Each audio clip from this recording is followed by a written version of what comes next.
Halo, jadi kembali lagi nih. Akhirnya kita akan menentukan strategi ya tentang pertama nih materi-materi apa saja yang akan biasanya dikeluarkan di UTBK gitu ya. Jadi ini sudah kakak rangkum berdasarkan beberapa tahun terakhir ini yang materi-materi keluar UTBK ataupun SBMPTN itu apa saja.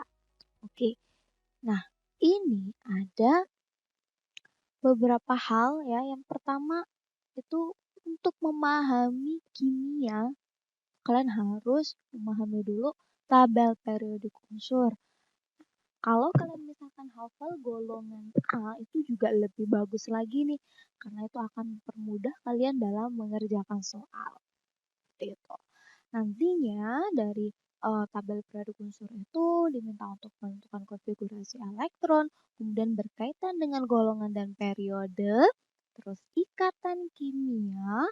Nah, ikatan kimia biasanya yang umumnya itu adalah kovalen dan ion.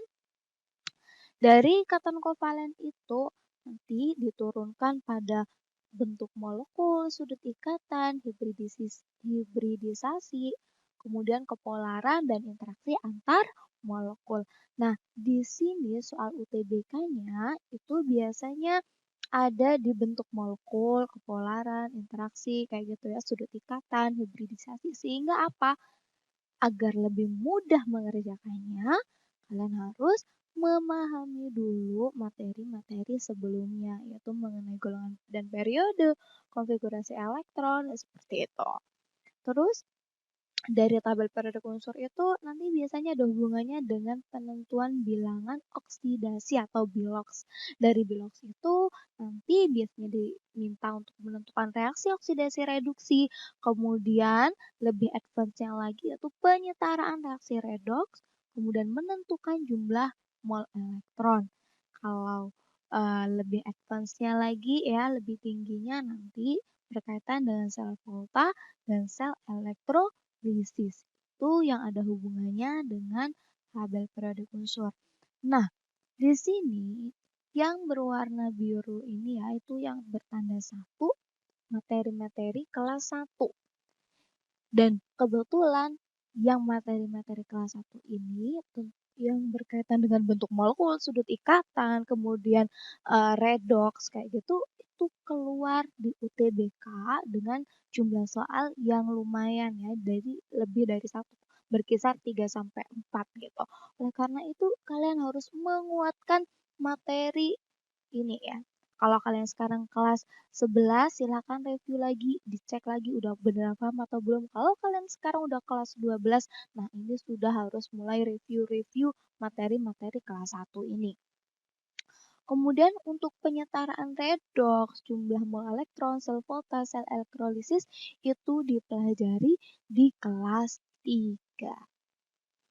Kebetulan sel volta untuk yang tahun ini UTBK 2022 itu munculnya lumayan banyak ya. Jadi ada 3 soal seperti itu. Nah, itu jadi harus benar-benar dipahami. Berikutnya nih, konsep mol.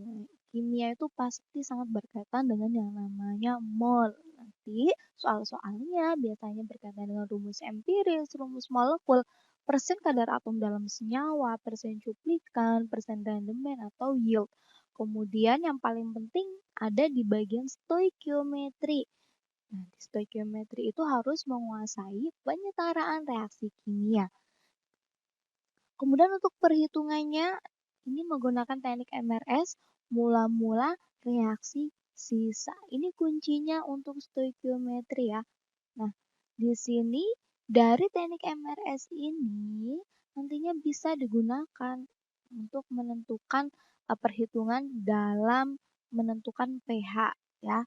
Dari mulai buffer, kemudian larutan garam, terus sisa asam kuat dan sisa basa. Nah, dari teknik MRS itu juga nanti ada hubungannya dengan kesetimbangan kimia, laju reaksi, kelarutan, dan termokimia. Nah, untuk yang dasar-dasar ini ada di kelas 1. Sedangkan yang perhitungan, banyak perhitungan mulai pH sampai termokimia itu ada di kelas 2. Oleh karena itu, Kalau sekarang kalian ada di kelas 1 ya, itu benar-benar harus menguasai banget nih nanti stoikiometri. Kalau kalian kelas 2, nah yang bagian teknik MRS coba dikuatkan lagi agar apa? Agar kalian bisa memahami dan menyelesaikan soal-soal di kelas 2 ini dengan mudah, seperti itu. Nah, untuk stoikiometri sendiri nanti akan ada hubungannya dengan stoikiometri reaksi redoks yang ada di kelas 1. Jadi udah redoks, nanti akan ada stoikiometrinya. Dan juga nanti ada sifat koligatif larutan yang ini semua dipelajari di kelas 3. Nah, materi-materi yang kelas 2 dan kelas 3 ini kalau keluar biasanya satu-satu ya, masing-masing satu, seperti itu.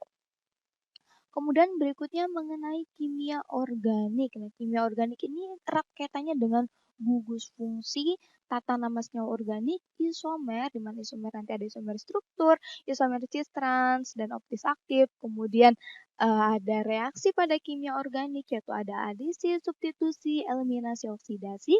Kemudian ada reaksi identifikasi, di mana sih cara membedakan alkohol eter, aldehid keton, asam karboksila dan ester. Dan kemudian ada makromolekul, yaitu karbohidrat, protein, dan enzim. Nah, untuk UTBK tahun 2022 ini, itu kemarin keluarnya ada di makromolekul, kemudian ada beberapa di mengenai tata nama gitu, ada beberapa yang munculnya reaksi identifikasi ya, dan juga reaksi kimia organik. Nah, ini semua dipelajari di kelas 3. Bagian kimia organik ini memang banyak hafalannya, tapi kalian nggak usah khawatir ya, karena itu ada triknya biar kalian itu memahami kimia organik ini dengan baik. Nah, yang terakhir ini ada kimia unsur dan lingkungan yang kemarin keluar kebetulan tentang tes nyala. Terus tahun 2019 ya dan 2021 itu ada identifikasi kation anion. Kemudian tahun ini juga ada kesadaran air dan zat pencemar udara. Nah, ini ada di kelas 3 dan masih di hafalan ya, materi hafalan. Nah, gimana nih? Dari penjelasan itu kira-kira kalian sudah ada di level yang mana? Mana aja sih materi yang udah kalian kuasai atau materi-materi yang belum kalian kuasai? Jadi kalian harus mulai menata ya kalau yang gap year terutama itu harus direview ulang lagi materi mulai dari kelas 1 sampai kelas 3-nya. Yang sekarang kelas 3 jangan lengah, tadi materi kelas 1-nya harus dikuatkan karena itu kunci untuk di beberapa materi kelas 2 dan di beberapa materi kelas 3. Oke, sekian dulu ya. Sampai jumpa dan nantikan materi-materi selanjutnya.